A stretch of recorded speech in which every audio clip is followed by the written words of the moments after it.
Well, I'm going to try this as a video for those people who I'm going to be, I got the, a whole bunch of sheets made. I made 24 sets this time. I already made one. I thought I'd just print off 24 instead of just what, a dozen at a time. So it took me an hour to weed it, which is fine. It's all I think maybe half an hour to an hour. But I came up with a better jig, if you want to call it a jig. So basically you just put unfortunately I'm now into older bricks. Well, maybe not those ones. I ran out of new bricks, but this is what you do, because I'll show you. You have to, so this is a tutorial, if you will. And again, I mentioned this before. You hold the clear place, the clear piece very, very straight, and you roll the back paper. You can see that. Roll the back paper as tight as possible, 180 degrees the other way. And if the numbers and letters start coming up with the paper, you roll it back. But if you do it on this sharp 180-degree angle, it usually stays on the sticky tack.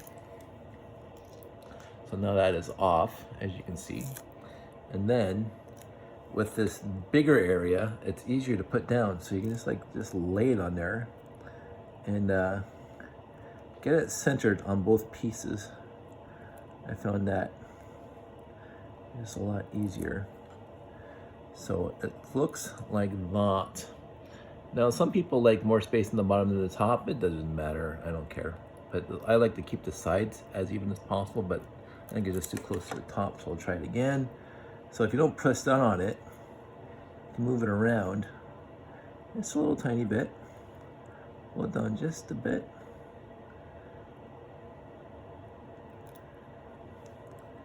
And now, I think this edge needs to just go a little tiny. Like that. There you go.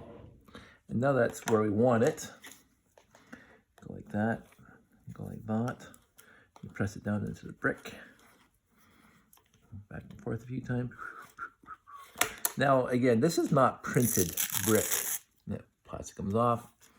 And this comes out. The yellow makes it really easy to see the edge, obviously, between the demarc between the blue and the yellow. Let's do the 924 now. So again, now we're into older bricks without the hole in the bottom. But I am finding non-scratched, non-dented, non-tooth marked bricks, which is what I will not send anybody. But I get, so you want to. So this is basically what I'm sorting out. These are the bad bricks, and some of these bricks go way, way back. Some of the yellow or the bluish, and I was actually thinking about making this for myself. Look at that! And if you have any knowledge, like Gary, our good friend Gary Estock, one of my very good and dear friends. This is early 70s, late 60s. You can even tell by the logo on the top. See if you can just focus on that. It's very, very old. But all my old blue bricks are faded or yellowed a little bit. These are newer, but that's still pretty scratched up. So I'm not using that. I'm not going to send that to anybody. So I'm going to my bin of 1x6 blue and finding the best ones for everybody else. So anyway, so let's do the 924 now. We got that sitting there. Again, you take the transparent piece, the sticky piece from the paper, and you just roll it back, the paper at 180 degrees, and you just keep on pulling it, just like that. Oh, see the 9 came up, and you just go back until the 9 doesn't come up. It's reversed, so it looks like a 6, but whatever. And then the LL, see the L is not sticking properly, so you don't pull it all the way off because you're gonna have a tough time. You just go back and you press down. Oops, you go back and press down until the letter sticks to the transparent piece instead of the paper. And then you put this down. Now the 924 is wider than the 918, so you're not gonna have as much space left and right to wiggle with, to play with. But you put it down like that. You say, looks pretty decent to me. You get this nice, and again, something, it doesn't have to be this piece. This is from Epicure, but something that has a little bit of a curve to it. Maybe a pen cap.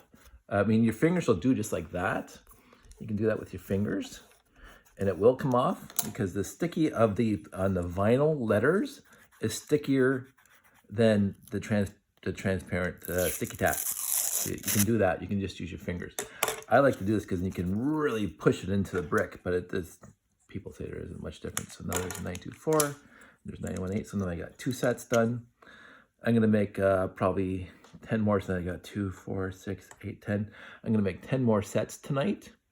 So we'll have 12 sets altogether, but I got a lot more orders this time for just the stickers, and they can do it themselves. That's why I'm making this video. I'll put a link to this video with my sticker sheets, so people will be able to see that I'm giving the nice glossy blue bricks, but even though they don't have the holes in the bottom, but the nice glossy bricks that I've never used. And so we'll just keep on going like that. And basically I have all these sets, and I just cut off a strip of 2 times 2. So now you got the 918 on one side, 924 on the other side, and then I just cut it in half because I never tried to do both at the same time. I don't think I want to. That might get a little too convoluted. And then you just keep on going like that. And as you can see, this is the easy part. The difficult part of this entire thing is the weeding. And what they call the weeding is, as I said, when you look at the videos, when you print it out, the little circle inside the 9 and the little circle inside the 8 and the little piece inside the 4 get left on the paper. So you actually have to get a sharp instrument and get in there and take out those pieces. They call it weeding in the cricket circles. I don't know where they got the term from, but basically you're weeding. I guess it's like weeding. You're weeding out the pieces you don't want. It's not difficult. It just takes a long time.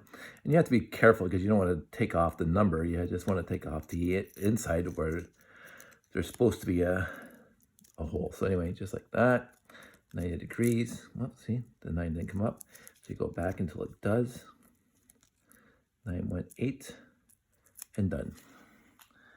Put it down.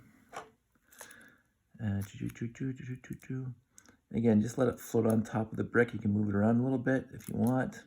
Grab the top corner like I do here and basically put it exactly where you want it. Now this is sort of like doing the stickers of Lego sets that have stickers, but of course you don't have the luxury of using, maybe you can use a brick separator like some people do, or the wrench that we've seen on some. And that looks pretty good. And then like that, but I do like to go like this. Don't use any sharp-edged object because you might dig right in and you'll rip it apart. And that is good. That comes off. The sticky tack comes off. 918, done like dinner. Goes there. The next set, 924. And I put the 1x16s, 2 of them, and the 1x4s. I could use 1x6s, it didn't matter.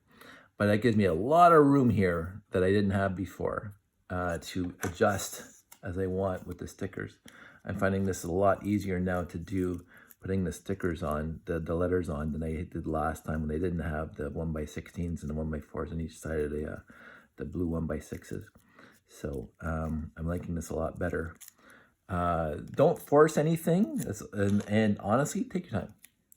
There is 0 rush. You're not there's no competition here to get as many done in as many minutes as you want. That looks a little low. Let's go up again. Then touch the letters. If you touch the letters, you're kind of done. They'll stick to the brick instead. Now, what you can do in that case is you can get an X-Acto knife or something and get underneath the letters, but you might damage them. After you press them down, that's it. You're not going to get them off without wrecking them. That looks good. Press it down. Do this. Take that off. And now I have another set done. 924s. Oh, I'm just gonna pause that because I don't want to be mute that. Yes, I was watching Big Bang. I hope that didn't get monetized. Whatever, I don't care about monetized, but blocked anyway. So there you go. And I'm gonna keep on doing this for until I get these next 9 sets done, and I'm gonna get these in the mail tomorrow. So there you go. And oh yeah, sorry. The reason why there was a delay, so let's talk about that for a second while I'm still doing this. There was a delay for me to get my second set done because I didn't realize, and maybe I should have, how long it took for the first set to get to people. So this is, my wife says, and I don't blame her for saying this is a unique way for doing this kind of stuff. Usually you get payment first, and then when you get payment, then you ship it just to make sure everybody's, honest and stuff. This is my first time doing this in a long time, and it was an experiment.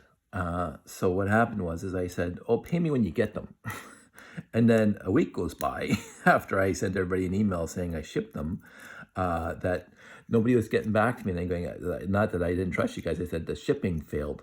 And I said, oh, now I'm going to have to set up, make a whole new batch and send them to the people that ordered them from me, and I'm gonna have to ship them again because nobody is getting back to me after a week. I'm going, that's bad. So I wanted to verify. I wanted to make sure that people were actually getting the ones that I shipped from the first batch. And finally, in the last couple of days, I've been getting emails from people saying, "Oh, I got them and they're fantastic," which makes me happy. Never-ending happiness for that. And so I said, I'll wait till I get half the people. So I sent eight batches out to 8 people, 5 in the States, 2 in Canada, and 1 in the UK. Oh, sorry, 5 in the States, 1 in Canada, yeah, something like that. Anyway, and so what happened there was the people from the States started saying they got them. The one person in Canada said they got them. I was waiting for the one in the UK. I was going to say, wait till I got 4 out of 8 people saying to me that they got them before I start the next batch. And I actually got 2 people today saying that they got them. There are lots that they ordered, and they PayPal'd me, which is utterly fantastic. So I was happy with that, and I said, see, this is what happens. I didn't press the 8 down. So this is gonna be fun. This happens sometimes, and you can just, there we go. Push the 8 down. There we go. So there's the 918. And so what happens there, I said I was going to wait till 4 people out of 8 got back to me saying that they got the mail that I sent them, the pieces that I sent them, before I start my next batch. And as I say, I got 5 back by now. And so I started my second batch.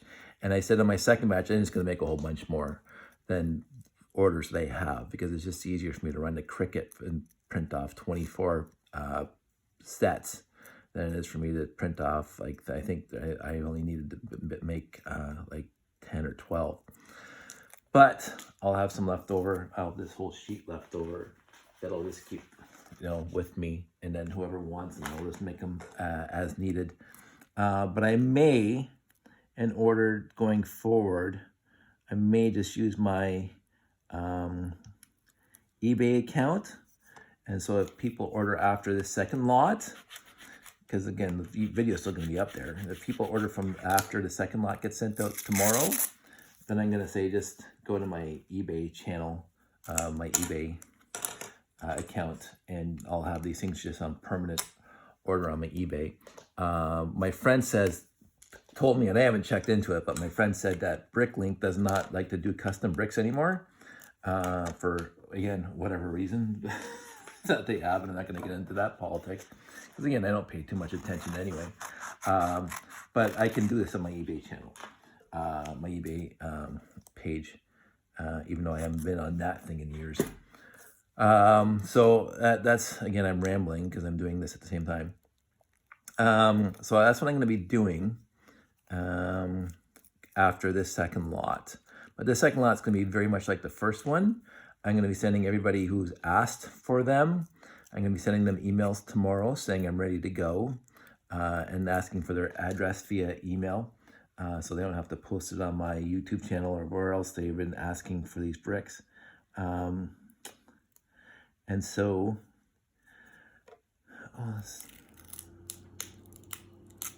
hi. So I'm going to be doing that tomorrow, and then I'll get them in the mail tomorrow night. And there we go. So whoever's ordered up until now, that's what I'm making now. And again, I have to actually do a hard count of how many I should be making. After that, if anybody orders after this lot here, I'm going to direct you to my eBay channel. I just have to get that set up. I keep on calling it my eBay channel. It's not really a channel, it's my eBay account. But I don't know what else to call it because I'm too busy. I'm not good at multitasking. Talking at the same time. I've already gone on too long. We're already at 16 minutes. And I've made 2 as my 5th set out of 12 that I'm going to be making right now. And I'm gonna call it a night. I'm not gonna keep on boring you with my rambling because I don't think you guys have better things to do with your time than watching me make these bricks. That's way too close to the edge. That's the problem with 924. It's really, really wide and it almost fits the entire brick. So you can see that there's a little tiny space on the right, left, and there's a little tiny space on the right beside the end of the 4. And trying to keep that even.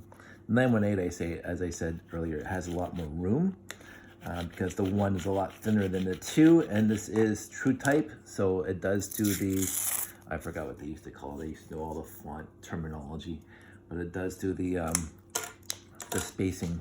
So you can see the space between the 1 and the 2. The 1 is a lot narrower than the space, the distance that the 2 has. So the 918 has a lot more room on each side. And the 924 basically goes to the edge, pretty close to the edge. And the 928 would be the same as that too. So that's 5. So I talked about that. I talked about why I didn't ship or start the second batch until people started receiving the first batch. So that's done. And the second batch is going to be when you get them, then pay me. But that'll be the last time I'm doing that. And I thank those people for trusting me, and I appreciate them because I trust them. It's not that I don't trust people going forward. It's just going to take me a long time to, if somebody orders one, then I'll have to make it as a one-off basically. I won't have like a batch of 9 or 10 to do at a time. So it's going to take me a little longer to do. So it's going to be more professional, more eBay, and you guys will be protected and I will be protected. And but as I said, there are a whole bunch of people in this lot that just want the stickers. And so I'm going to be sending that out in a regular envelope, not the padded envelope, like I'm sending the bricks in. And then you guys will be able to do what I'm doing here. But if it screws up, honestly, let me know and I'll ship you another set. It is my first couple were pretty bad. And again, I'm not at all a professional. If you guys are used to putting Lego stickers on things, you guys are probably better than I am at this anyway. I'm old school and I have no coordination. So the fact that I am making these things as good as I am is a surprise to me. So, good, look at me now. Okay, there we go. But if it does screw up and you do screw up you're putting the numbers on the bricks, let me know and I will absolutely get another one set in the mail to you so you can try again. So I will not leave you hanging on that. I'm here until you guys are happy, as they say. This is kind of how I want to run my life. There's no sweat off my nose to sweat off my brow to just put another set in an envelope and ship it, mail it to you, because it's just going to be like a stamp. It's not even going to be like a, it's not a package. So it should be pretty easy if you guys screw it up for me to ship you a second set. And we'll see what happens after that. As I say, I'm pretty happy so far with the 5 people getting back to me, 5 of 8 getting back to me that they got theirs. It was very sweet and kind. I really appreciated that, and the feedback has been exemplary, which I really appreciate. Where they say that they're very happy with the stickers. Again, let's talk about the fact there is a difference between printing on the brick and transferring vinyl to a brick. So my friend David has his buddy that actually has a way of printing on the bricks, and he's got some really nice printed bricks. Again, I don't know specifics of what web page or whoever you can talk to about doing that, but he's got the 928-A and stuff like that, and they look really cool. So the 8's not coming up, and no, it is. So and there's also, I don't know if I should have done this part first. See, it's a little forgiving. There is the old engravers that used to do the engraving for brick fairs and brick fests and all that stuff. I'm not sure if they can do this kind of font. I guess they would be able to do this kind of font. I don't know when they wouldn't be able to do this kind of font. But we're not talking engraving. We're talking about printing right on the brick. And a lot of people, like they print their minifigs. They print whatever they want on bricks. And that's really cool. I can't do that. Of course, the Cricut cannot print onto the brick. It is what it is. But what I can do is I can transfer vinyl to a brick. Now, again, I also want to go off on this tangent. I want to print in color the logo, the Classic Space logo, and see if I can put that into the Cricut so it can cut those out. So I want to print the logo on top of like the Avery labels, the sticky labels, and then be able to cut them out nicely on the Cricut. The Cricut can trace that out and cut that out. That's too high. I want to get this straight because this is my last one for today. There we go. And so I'm going to, after I get all these in the mail to you guys, I am actually going to try my hand at printing the logo on a label in full color. I won't be gold because a printer that prints gold is very expensive, and I don't have access to one. But I do have an almost photorealistic printer at work that I'm going to send the Avery labels through and print the logo, and then I'm going to throw it through the Cricut again to see if I can cut those out. And I'm going to put those on 2x4 tiles and see if I can do that for my my second Galaxy Explorer that I built out of the spare parts, as I mentioned earlier. There you go. Look at that. That's awesome. Sorry, I love this. I think this is just. I'm gonna do this more for my ships and more, and I have a whole bunch of stuff that I have planned for the layout. I've done some on top of the base plates and stuff, as people have seen, but the buildings can go with some and all the other stuff. So I do plan on doing more of this kind of Cricut stuff for the layout, and I'm looking forward to doing that. So so I think all the tangents are wrapped up right now. As I say, the second lot is now locked down because I'm going to get everything in the mail tomorrow. If you order from here on out, I'm going to direct you to my eBay page after I get that set up. My eBay store, that's it. But we'll go from there. But I will talk to everybody soon. Everybody take care. Oh, really quick, not to gross anybody out, but there's stitches. There's no Band-Aid on it right now. There's usually a Band-Aid on it. 3 stitches. They took whatever was in there out. It was not a subcutaneous cyst, which is fine. Everybody thought it was, but it was not. It was, and this is going to be a quick story. I'll go off on a tangent at 24 minutes. My wife and I believe this is what happened. So about over a decade ago, I was doing some work around the house, and I had a pair of pliers in my hand, and I was trying to get something off of whatever, and I was squeezing the pliers tight. When I squeezed it tight, my finger here got pinched in the bottom of the pliers, like really hard, because I was, and all of a sudden, ow, and it really pinched the skin, like this, really pinched the skin just like that. It wasn't a blood blister. It did not leave a blood blister, but it was probably pinched skin that 2 millimeters of the skin was sticking straight out. And I, put a Band-Aid on it, and it gradually went down. And I completely forgot about it after a couple days of it being sore and bruised. So that was here. It turns out about 5 years after that, so about 5 years ago, I started noticing the bump underneath there. And I didn't put 2 and 2 together. I did not equate the two. And that bump started growing.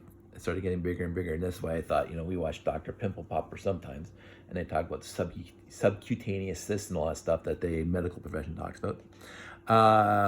And even when I went and saw my dermatologist, she thought that's what it meant, and she thought that was going to interfere, and that's why she couldn't do it, because there's nerves that go through here.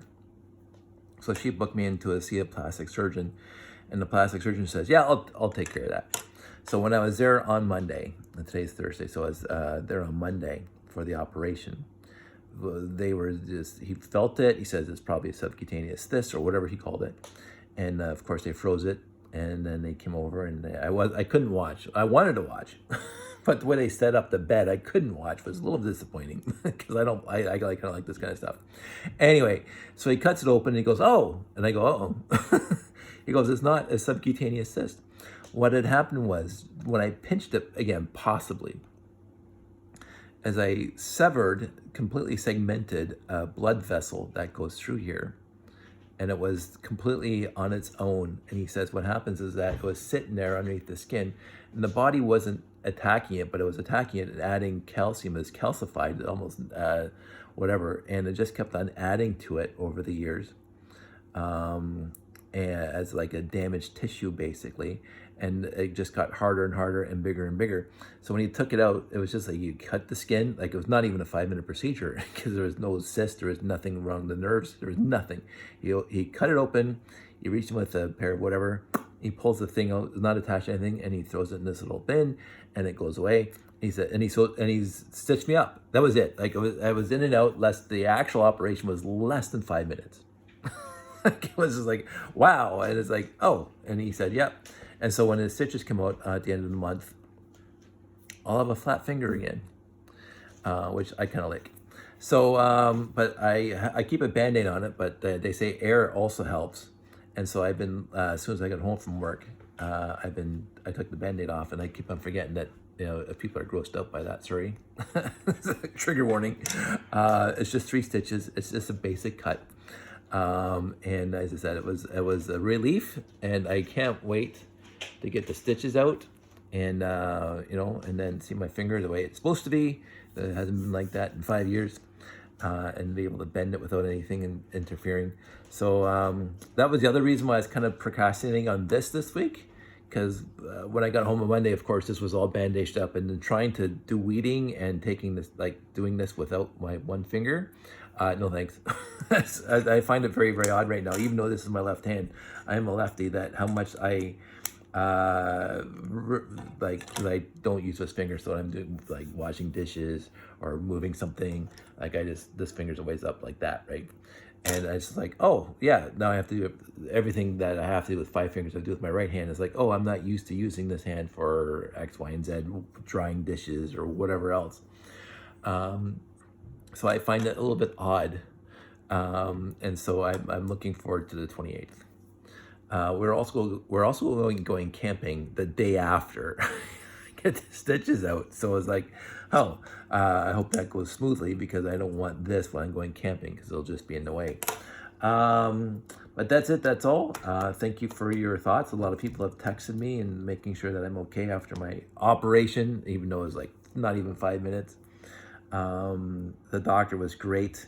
Really made the day a lot smoother and easy to talk to. The nurse, he was awesome.